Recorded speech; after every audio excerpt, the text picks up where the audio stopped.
Let me show you something interesting.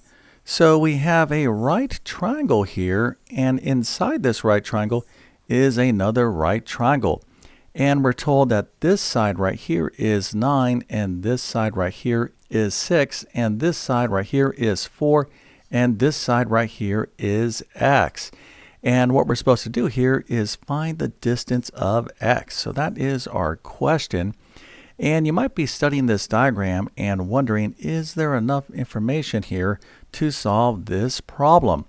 Well, actually there is, but we need to make this connection between this triangle and this larger triangle.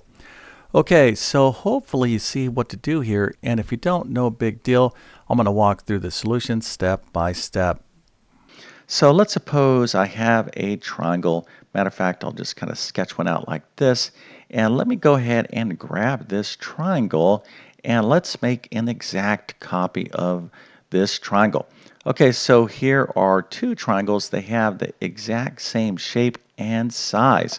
All right, so when you have two figures that are exact copies of one another, in other words, they have the same angles and the same lengths of their sides, this concept in geometry is called congruency. All right, so this is the symbol for congruency.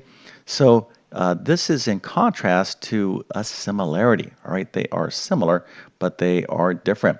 Okay, so here is our triangle, but this time we're going to kind of zoom this triangle out. Now, these two triangles right here are similar, and the symbol for that is this little squiggly symbol right there. Now, these two triangles are, they have the same angles, okay, but they have different lengths. So I like to think of similarity as zooming in or zooming out, okay? So similar figures or similar triangles have the same angles, but different sides, all right? So this is similarity, and this is congruency. Okay, so how do we establish that two triangles or two figures are similar? Well, we need to establish that the angles are the same. Okay, so let's take a look at these two triangles. We have a big triangle and a small triangle, but both triangles are right triangles. All right, so in other words, right here, this little square indicates that these angles are 90 degrees. Okay, so knowing that, let's suppose this angle right here, we don't have it, but let's just kind of think of this angle temporarily as maybe like 30 degrees. So let's focus in on the large triangle. Okay, so we know this is 90, this is 30. Well, what's this angle right here? Well, the sum total of the angles in any triangle is 180 degrees. So this angle right here must be 60 degrees because 30 plus 60 is 90 plus another 90 is 180 degrees. Okay, so knowing that, let's go ahead and take a look at the smaller triangle. Okay, so the smaller triangle has 90 degrees right here as well, okay, just like the large triangle. And it also shares this angle right here with the large triangle, okay? It's also 30 degrees. So whatever angle this is in the large triangle, it's the same angle in the small triangle as well. So if this is 90 and this is 30, well, this angle right here must also be 60 degrees. Okay, so we established that both the small triangle and the large triangle have the exact same angles. So that means that these two triangles are similar. Okay, so what does it mean, or what's the value of knowing that you have two similar figures? Well, the big concept here is that the sides are in proportion. So let's take a look at these two similar triangles right here.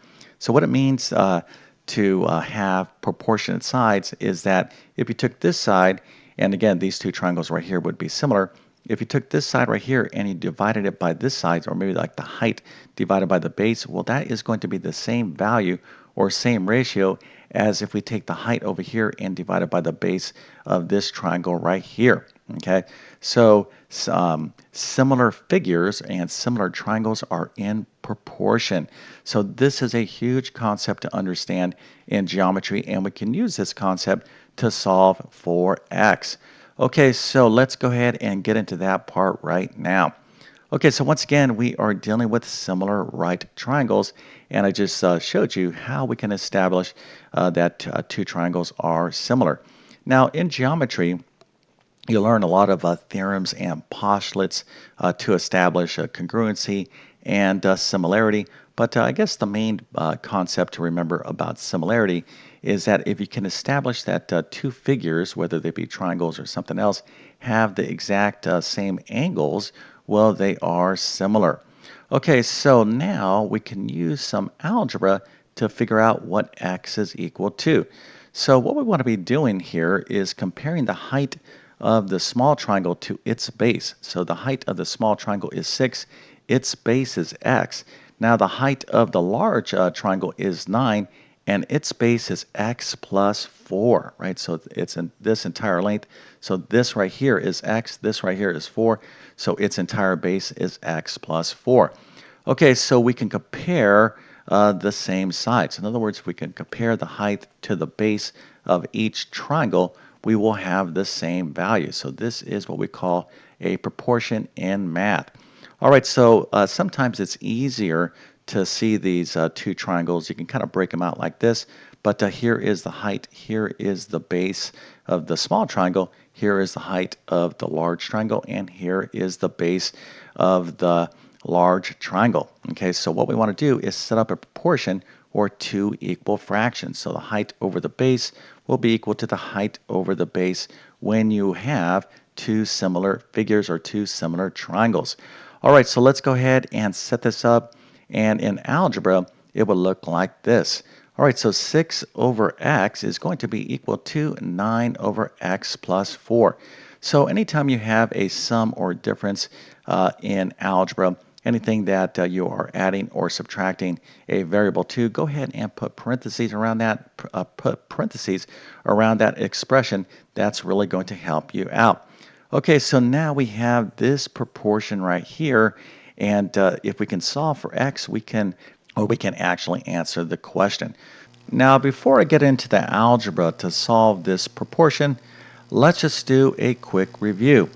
So the main idea to solve this problem is to understand that these two triangles are similar, okay? And we established that fact because we showed that they have the same angles, right? So first, they are both right triangles, and then of course these two angles right here are the same, or we show that they are the same, and that means that these angles right here must be the same as well. All right, so when you have two triangles with the exact same angles, or two figures with the exact same angles, well, that means they are similar. But practically, that means that they are in proportion, right? So yes, indeed, they are similar, but what does that really mean to us? Well, it means that the respective sides are in proportion. So if I take the height and divide it by the base of the small triangle, well, you're going to get the same value as taking the height and dividing it by the base of the large triangle. Okay, so that means that we can set up a proportion to solve for x. Okay, so let's go ahead and get into the math to solve this proportion. Okay, now by definition, a proportion is one fraction that is equal to another fraction. So in other words, if I had 1 over 2, and this is equal to 4 over 8, well, this is one fraction that is equal to another fraction. Well, the main property to solve a proportion is the cross product, right? So if you cross multiply, the values will be the same. So 8 times 1, well, that is 8, and that is equal to 2 times 4, which is 8. So anytime you have a proportion, the cross products are equal. All right, so keep that in mind in this problem, because this is exactly what we need to do to solve for x. All right, so we're going to take this 9 and multiply it by x, and then that's going to be equal to 6 times x plus 4. All right, so 9 times x is 9x, and now here I'm going to show you a very, very common algebra mistake that students make in these types of problems. So 6 times x plus 4, a lot of students would write, or people would write 6x plus 4. Well, that is wrong, right? So 6 times x plus 4 is 6 parentheses x plus 4. You have to have this in parentheses, right? So 6x plus 4 is not 6 times x plus 4. So that's why I emphasize to always put parentheses around your sums and differences in algebra. So if you have a variable and you're adding or subtracting something to it, put parentheses around it so you can avoid this very common mistake. Okay, so now that we understand that the cross product in this proportion is 9x, that's going to be equal to 6 times x plus 4 written this way. Well, now we can solve for x. Okay, so let's go ahead and get into this simple algebra. So 9 times x is 9x, 6 times x plus 4 in parentheses is this. Okay, so now all we have to do is the distributive property. So this is 6 times x, that's 6x plus 6 times 4, which is 24, and that'll be equal to 9x. Okay, so here we have one number. It's on the left-hand side. We'll leave it there, and we'll move our variables over to the right. Typically, we like to put our variables on the left and our numbers on the right, but if it's easier to leave your number on the left and move your variables to the right, that is perfectly fine as well. Okay, so the way we're going to do that is to subtract 6x from both sides of the equation and add down. And when we do that, we're going to end up with, 24 is equal to 3x.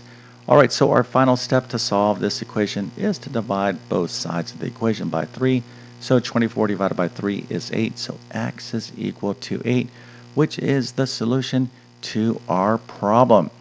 Okay, so the main idea here, outside of similar figures and congruency and all that kind of stuff, is that in geometry you use a lot of algebra. Okay, so if you are not that strong in algebra and you're trying to learn geometry, well, you're going to have a tough time.